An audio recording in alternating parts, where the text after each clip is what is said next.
wikinisha ingoma y'ijuru izahoraho, wikinisha ingoma y'ijuru izahoraho iteka.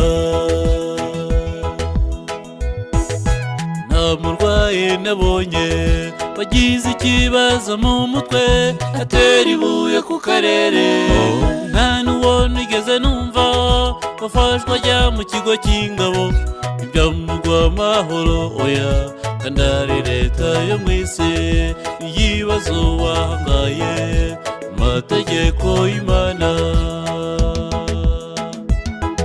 Yatanzwe inkuba zikubita Abisirayeli barahunga, na Mose yipfuka mu maso ubwo gukumira kwayo iyibazo wahangaye amategeko y'Imana. Isuzuma utagwa mu mutego, isi yose yamaze gutegwa. Isuzuma utagwa mu mutego, isi yose yamaze gutegwa.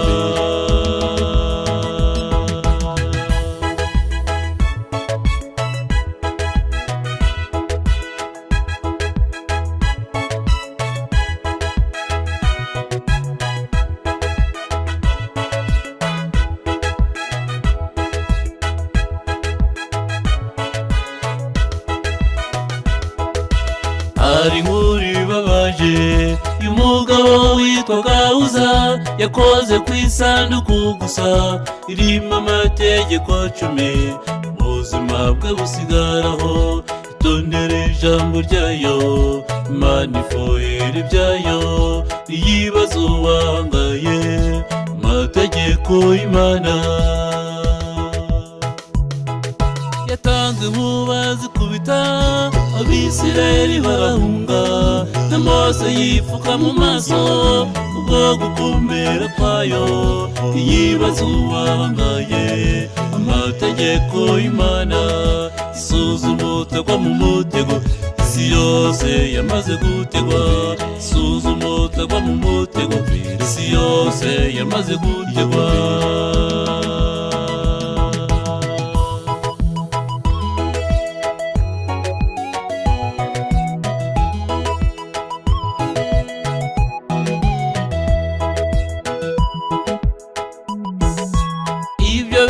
Abafilisiti abanyaze isanduku bajyaga bumva uko yarwaniriye Abisirayeli, maze igeze iwabo mbere na Merime na Dagoni.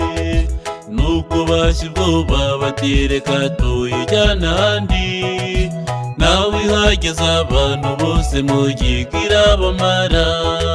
Nibwo ihawe amatungo yisubiza mu Isirayeli. Yatanzwe inkuba zikubita Abisirayeli barahunga, na Mose yipfuka mu maso ubwo gukumira kwayo iyibazo wahangaye amategeko y'Imana. Isuzuma utagwa mu mutego, isi yose yamaze gutegwa.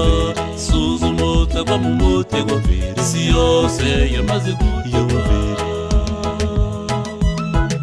Yatanzwe inkuba zikubita Abisirayeli barahunga, na Mose yipfuka mu maso ubwo gukomera kwayo iyibazo wahangaye amategeko y'Imana.